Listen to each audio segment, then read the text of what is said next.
अस्सलाम वालेकुम। उम्मीद करती हूँ कि आप सब लोग खैरियत से होंगे। हमारा आज का जो टॉपिक है वो है जी कि how to administer Young mania rating scale. ये किस डिसऑर्डर पे अप्लाई किया जाता है, ये टेस्ट एडमिनिस्टर होता है, इसमें कितने आइटम्स होंगे, कितने क्वेश्चंस हैं, किस तरह से इसकी आपने स्कोरिंग करनी है, ये सब चीज़ें जो हैं वो हम आज के इस लेक्चर में जो है वो कवर करेंगे जी। तो यंग मेनिया रेटिंग स्केल जो है वो बाइपोलर के डिसऑर्डर यानी बाइपोलर से रिलेटेड जो क्लाइंट आपके पास आएगा उस डिसऑर्डर को डायग्नोस करने के लिए आपको जो टेस्ट अप्लाई करना होता है वो यंग मेनिया रेटिंग स्केल है। इसके थ्रू आपको पता चलता है कि जो बाइपोलर के जो सिम्टम्स हैं अकॉर्डिंग टू DSM-5 वो किस सिवियरिटी की तरफ जा रहे हैं, माइल्ड हैं, मॉडरेट हैं। तो इस तरह से आपको जो है वो जो सिवियरिटी है सिम्टम्स की वो आइडेंटिफाई करना बहुत इजी हो जाती है। तो आपके पास जब भी बाइपोलर से रिलेटेड कोई भी क्लाइंट आएगा तो जैसे आपने जो ही हिस्ट्री लेंगे तो हिस्ट्री लेते ही आपको पता चल जाएगा। आप क्लाइंट अगर ये चीज़ रिपोर्ट करेगा कि उसको हेलुसिनेशन हो रही है, उसके मूड स्विंग्स हो जाते हैं, उसे नहीं पता चलता वो कब खुश है और अभी खुश होता है तो अचानक से उस पर उदासी तारी हो जाती, तो आपको यहीं से जो है आइडिया होना स्टार्ट हो जाएगा कि ये बाइपोलर का ही क्लाइंट है। फिर उसको डायग्नोज प्रॉपर करने के लिए आप जो है वो ये टेस्ट जो है वो अप्लाई करेंगे उस पर, जो कि यंग मेनिया रेटिंग स्केल है। तो इस तरह से आपको प्रॉपर क्लैरिफाई हो जाएगा, आपको प्रॉपर क्लियर हो जाएगी ये चीज़ कि ये आया बाइपोलर का क्लाइंट है या फिर कोई और डिसऑर्डर जो है वो आपने डायग्नोस करना है। अच्छा जी, जब आप हिस्ट्री लेंगे और बाइपोलर के आपको प्रॉपर सिम्टम्स, आपको प्रॉपर क्राइटेरिया पता होगा कि किस तरह से उस पर मैनिक और हाइपोमैनिक की एपिसोड्स होती हैं, किस तरह से डिप्रेसिव एपिसोड्स आ जाती हैं, यानी कि अचानक से ये मूड स्विंग्स है ना, तो इसमें क्या होगा कि वो कभी हाइपर एक्टिव हो जाएगा और वो और जब डिप्रेसिव मोड में जाएगा तो बिल्कुल वो डिप्रेस्ड और उसका सब चीज़ें जो हैं वो लो स्टार्ट हो जाएंगी, लो सोशलाइज्ड हो जाएगा, उसको नींद ज़्यादा आनी स्टार्ट हो जाएगी। और जो ही वो हाइपोमैनिक या मैनिक की सिचुएशन में होगा तो वो हाइपर एक्टिविटी की तरफ जाएगा। वो जी 10-10 लोगों के खाने बना रहा है, वो पूरा घर साफ कर रहा है या कर रही है। तो ये जो दो चीज़ हैं एपिसोड्स, इसके बीच में जो है मूड जो है वो चेंज होता रहता है, यानी कि मैनिक या हाइपोमैनिक, और दूसरा जो है वो डिप्रेसिव है, यानी या वो डिप्रेशन में चला जाएगा या फिर वो हाइपर एक्टिविटी की तरफ चला जाएगा। और स्केल को एडमिनिस्टर करने से पहले मैं आपको थोड़ा सा इससे क्लाइंट की एक एग्जांपल दे देती हूँ ताकि आप लोगों के पास जब भी क्लाइंट आए तो आपको इजीली पता चल जाए कि ये जी बाइपोलर का ही पेशेंट है या क्लाइंट है। मेरी एक क्लाइंट ऐसी थी। अच्छा, वो जो जब वो हाइपर एक्टिविटी की तरह होती थी वो कहती थी मेरा दिल करता था कि मैं कुकिंग स्टार्ट कर दूं और मैं 10-10 लोगों का खाना बना देती थी, 20-20 लोगों का, और मुझे बड़ा अच्छा लगता था, मज़ा आना शुरू हो जाता था। कहती लेकिन बनाते बनाते ये अचानक अगर, अच्छा कुछ होता है कि मूड स्विंग्स जो हैं वो दिन लेते हैं, 1 या 2 दिन के बाद मूड स्विंग, कुछ का जो होता है वो यानी बहुत सिवियरिटी पे जब हो तो कुछ और का जो है ना कुछ घंटों का फ़र्क होता है और जो मूड है वो स्विंग हो जाता है और चेंज हो जाता है, पता भी नहीं चलता क्लाइंट को कि वो अभी खुश था और अचानक से क्या हुआ है कि जी वो डिप्रेसिव की तरफ चला गया है। जी, तो मैं आपको टेस्ट दिखा देती हूँ कि young mania rating scale actually होता किस तरह का है। इसमें टोटल 11 क्वेश्चंस होते हैं या 11 आइटम्स आप कह सकते हैं, जिसके अंदर जो सब स्केल्स या जो स्कोरिंग जो होती है वो लिक्विड स्केल आप जिस तरह से कह लें कि वो 0 से 4 तक होता है, यानी आपके पास जो है 5 ऑप्शंस होती हैं, उसमें से आपने टिक मार्क करना होता है कि क्लाइंट किस स्टेज पर है। जैसे 0 इसमें कंसीडर एब्सेंट होगा, जो भी सिम्टम्स बताएंगे अगर वो 0 पे है तो इट्स मीन वो एब्सेंट है। तो इस तरह से जो है उसको 0 to 4 जो है इसका लिकेट स्केल होता है।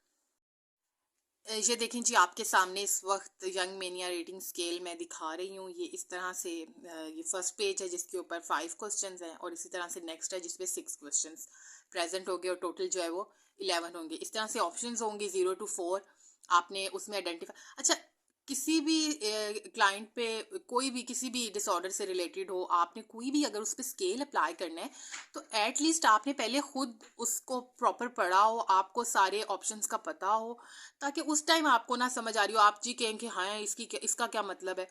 तो इस तरह से नहीं होना चाहिए। ये साइकोलॉजी के स्टूडेंट्स के बारे में बात कर रही हूँ कि आप अपने बच्चों पहले से जो है वो टेस्ट पढ़ना है ज़रूर, ताकि आपको खुद पता हो कि ये ऑप्शन है, इसका मतलब ये है, ताकि प्रॉपर आपको उस टेस्ट के बारे में एक एक चीज़ का पता हो, तब आप जाके क्लाइंट पे उस चीज़ को एडमिनिस्टर करेंगे।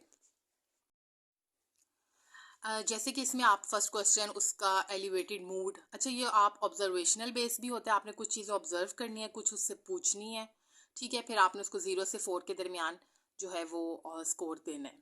इंक्रीज मोटर एक्टिविटी, ये हाइपोमैनिक की जिस वक्त उस सिचुएशन में होगा तो वो स्कोर करेगा, बताएगा आपको।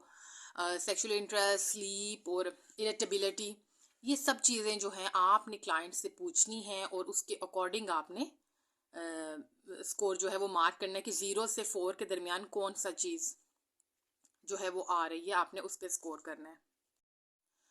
अच्छा जी, तो ये सेकंड पेज है यंग मेनिया रेटिंग स्केल का, जिसमें 6 to 11 आप देख रहे हैं, जो बाकी के क्वेश्चंस हैं वो प्रेजेंट है। ये 2 पेजेस पे ये टेस्ट जो है प्रॉपर मौजूद होता है और आपने इसी में जो है ये 11 क्वेश्चन जो हैं वो क्लाइंट से करने हैं, ठीक है।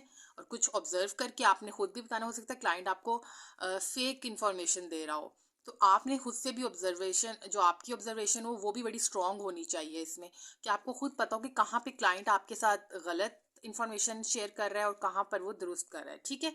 तो इसमें ऑब्जर्वेशनल तो आप हर चीज़ में ऑब्जर्वेशन अपनी जो है वो बड़ी स्ट्रांग रखें। जी, तो जब आप ये 11 क्वेश्चंस जो हैं वो क्लाइंट से पूछ लेंगे, या क्लाइंट के साथ अगर कोई गाइडियन आया हुआ है, अच्छा इसका पेरेंट वर्जन भी मौजूद है, आप उस पे भी स्कोर कर सकते हैं अगर क्लाइंट खुद से रिस्पॉन्स नहीं कर रहा। अगर क्लाइंट खुद कर रहा है तो आप यही वाला यंग मेनिया रेटिंग स्केल उस पर अप्लाई करें।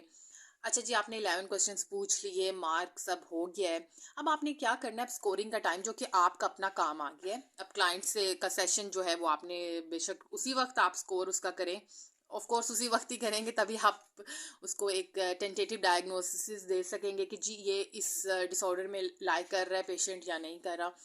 तो आपने उसकी स्कोरिंग करनी है, आपने ऐड करना है सारे जो ऑप्शंस होंगे, जब आप उसको ऐड करके जो टोटल है वो आप निकाल लेंगे। अच्छा जी, अब जब आपका पास टोटल आ जाएगा तो आपने अपना टोटल, इसकी एक रेंजेस हैं जिसमें आपने अपने टोटल जो रिजल्ट होगा उसको देखना है कि ये किस रेंज में आ रहा है। जी, तो आपके साथ पहले स्कोर की रेंजेस जो हैं वो शेयर करती जाऊं। इसमें ये होता है कि अगर स्कोर 13 to 19 के दरमियान आ रहा है तो इट्स मीन माइल्ड बाइपोलर है। अगर 20 to 24 है तो फिर मॉडरेट है, और 25 या उससे अबव जब आएगा तो ये है स्वेयर में। अच्छा, कुछ जगहों पे जो है ना इसकी स्कोरिंग की रेंज वो थोड़ी सी डिफरेंट है, और वो कोई इस तरह जो डिफरेंट वाली है वो इस तरह से है कि 13 to 19 में माइल्ड है, 20 to 27 मॉडरेट दिया गया है, और फिर 28 एंड अबव जो है वो स्वेयर होता है, ठीक। तो ये थोड़ी सी रेंजेस जो हैं वो हर टेस्ट की आगे पीछे हो जाती हैं, तो आप इन दोनों रेंजेस को मद्देनज़र रखते हुए क्लाइंट को स्कोर करेंगे कि वो किस रेंज में, यानी माइल्ड में आ रहा है, मॉडरेट या फिर स्वेयर में लाई कर रहा है। अच्छा, जब आपके पास बायपोलर का क्लाइंट आएगा तो आपने यंग मेनिया तो अप्लाई करना ही करना है, साथ आप बीडीआई यानी का बैक का डिप्रेशन का जो स्केल है वो ज़रूर अप्लाई करें। इस तरह से आपको जो उसके डिप्रेशन की जो सिम्टम्स की सिवियरिटी है वो भी आप आइडेंटिफाई कर लोगे। वैसे इसमें भी कुछ क्वेश्चंस हैं डिप्रेशन से रिलेटेड, लेकिन आप बीडीआई भी साथ अप्लाई कर लो तो ये बहुत ही बेस्ट हो जाता है। तो आप ये 2 स्केल्स जो हैं वो ज़रूर अप्लाई करें क्लाइंट पे। अगर तो आपके पास वो हाइपर मैनिक या मैनिक की कंडीशन में आया हुआ है तो आप यंग मेनिया पहले अप्लाई करो, और अगर वो डिप्रेसिव मोड में है तो जी आपने डिप्रेशन यानी बीडीआई अप्लाई ज़रूर करना है क्लाइंट के ऊपर। होप सो हमारा आज का जो लेक्चर था वो इन्फॉर्मेटिव लगा होगा साइकोलॉजी से रिलेटेड स्टूडेंट्स को। अगर आपको ये इन्फॉर्मेटिव लगा तो please subscribe my channel and share with your friends, और ताकि ये थोड़ी सी आप लोगों की तरफ से हौसला अफजाई होती है वीडियो बनाने वाले के लिए कि जी आप उसके जो वीडियोस हैं उनको लाइक कर रहे हैं। इसलिए प्लीज़ जब भी वीडियो देखें आप ज़रूर लाइक किया कीजिए और अपने फ्रेंड्स के साथ भी शेयर करें। इसके साथ ही आज का लेक्चर ख़त्म होगा। इंशाल्लाह हम नेक्स्ट एक अच्छे टॉपिक के साथ दोबारा आएंगे। Thank you so much.